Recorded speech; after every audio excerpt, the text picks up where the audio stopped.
Congratulations Brazil. একেবারে সহজ কথায় বললে মাথার ঘাম পায়ে ফেলে সবার হার্টবিট বাড়িয়ে, বিশেষ করে ব্রাজিলিয়ান সমর্থকদের, তবেই তাদের ম্যাচটা জিততে হলো 96তম মিনিটে গ্যাব্রিয়েল মার্টিনেলির গোলে। Well done.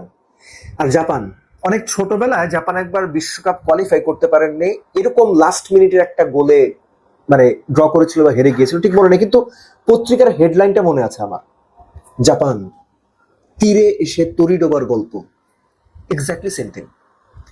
এবং এই যে শেষ দিকে এসে গোল খেয়ে নকআউট থেকে বাদ পড়া, বেলজিয়ামের সাথে এই ঘটনা ঘটেছিল 2018 বিশ্বকাপে। এনিওয়েজ, ব্রাজিল সেকেন্ড হাফে যা খেলেছে, প্রথম হাফে যা খেলেছে, দুটো মেলানো আসলে কষ্ট। শুরু থেকে শুরু করি। প্রথম হাফে ব্রাজিল খুব কুইক ট্রানজিশন করেছে, জাপান অ্যাজ এক্সপেক্টেড 8 জন নিয়ে লো ব্লক মেনটেন করছে, কখনো 5-3, কখনো 3-4-4 এরকম করে। এবং মনে হয়েছে অ্যাকচুয়ালি ব্রাজিল অনেক কিছু করার চেষ্টা করেছে, অনেক কিছু ট্রাই করেছে, যেটা করতে গিয়ে তাদের যে বেসিক ফুটবলটা সেখান থেকে তারা একটু বোধহয় বের হয়ে গিয়েছিল।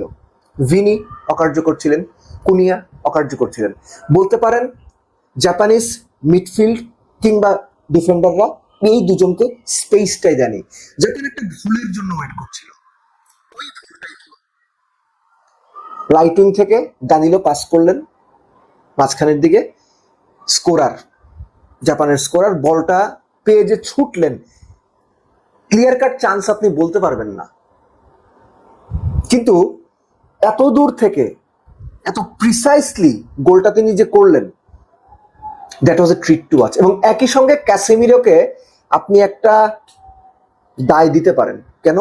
খেয়াল করে দেখেন, মরক্কোর এগেনস্টেও একই ঘটনা ঘটেছিল। খুব কুইক টাইমে তিনি একটা হলুদ কার্ড পেয়েছিলেন, পরবর্তীতে যতক্ষণ খেলেছেন মোটামুটি সাবধানে খেলেছেন। এই ম্যাচেও তাই, তার বয়স হয়েছে, স্পিড কমেছে, অ্যাকুরেসি কমেছে, যে কারণে তিনি আর ফাউলটা করতে পারেননি বা ওই ট্যাকেলটাও করার সাহস দেখেননি, হয়তো রেড কার্ড পেয়ে যেতেন।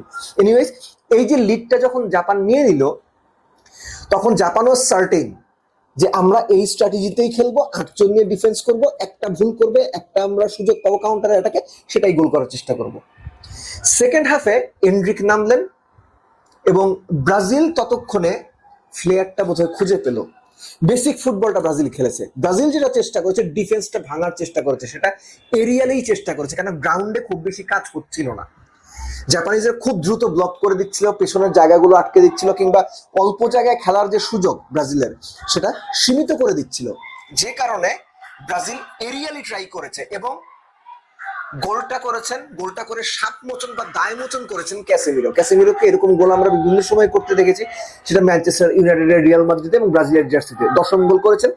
ব্রাজিল যখন ম্যাচে ফিরল 56তম মিনিটে ক্যাসেমিরোর গোলে, এই পর্যন্ত বলে রাখি 1-1 সমতা আসা পর্যন্ত এক্সপেক্টেড গোল ছিল জাপানের লেস দেন 0.5, অর্থাৎ অর্ধেক সম্ভাবনা ছিল জাপান গোল করবে। জাপান কিন্তু 1 গোলে লিডে ছিল।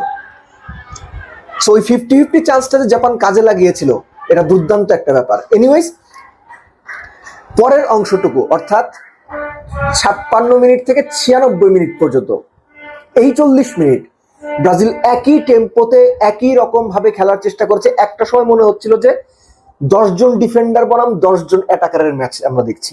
ব্রাজিলের 2 ডিফেন্ডার পর্যন্ত সেন্ট্রাল লাইনের উপরে চলে গিয়েছিলেন। ব্রাজিল কোনোভাবেই চায়নি ম্যাচটা এক্সট্রা টাইম কিংবা টাই ব্রেকারে যাক, তারা 90 মিনিটসেই খেলাটা বা নির্ধারিত সময় খেলাটা শেষ করতে চেয়েছে। যেটা আমি একটু আগে বলছিলাম যে ব্রাজিল এরিয়ালি ট্রাই করছিল, কখনো রাইট উইং থেকে, কখনো লেফট উইং থেকে, কখনো মাঝখান থেকে আপনার কোনা বরাবর ক্রস করে সেটা হেডিং এর অপরচুনিটি, যেটা কাসেমিরো গোল করেছেন, ওরকম কিছু করার জন্য। তো জাপানিজরাও মোটামুটি ওই সেটআপের সঙ্গে অভ্যস্ত হয়ে গিয়েছিলেন। দেন কামস ব্রুনো গেমারেস, লাস্ট ম্যাচে 2টো অ্যাসিস্ট করেছিলেন। ওই অল্প জায়গার মধ্যে গ্যাব্রিয়েল মার্টিনেলিকে তিনি যে জায়গাটুকু বের করে পাসটা দিলেন, দুর্দান্ত। এবং মার্টিনেলির ফিনিশিং, খুব অল্প সময় পেয়েছেন, ঠিক মতো পাটা ওঠানোর মতো সময় তার ছিল না, কারণ ডিফেন্ডার একদম গায়ের সঙ্গেই প্রায় লেগেছিল। And that was a clinical finishing. এবং 96তম মিনিটে যখন গোল হয়ে যায়, তখন আসলে কোনো ওয়ে ব্যাক থাকে না। ব্রাজিলের টিকে থাকা মানে বিশ্বকাপের ওই vibe, the colour still alive. বাংলাদেশের বিশ্বকাপের রং এখনো অ্যালাইভ। এবং ছোট করে যোগ করে নিন, ভিনিসিয়াস জুনিয়র বারে না লাগলে তিনিও হয়তো একটা রেকর্ডের অধিকারী হতে পারতেন। That was A brilliant try, কিন্তু গোলকিপারের হাতে লেগে যখন বারে লাগলো, তখন আসলে কিছু করার ছিল না। Then again, very well done Brazil.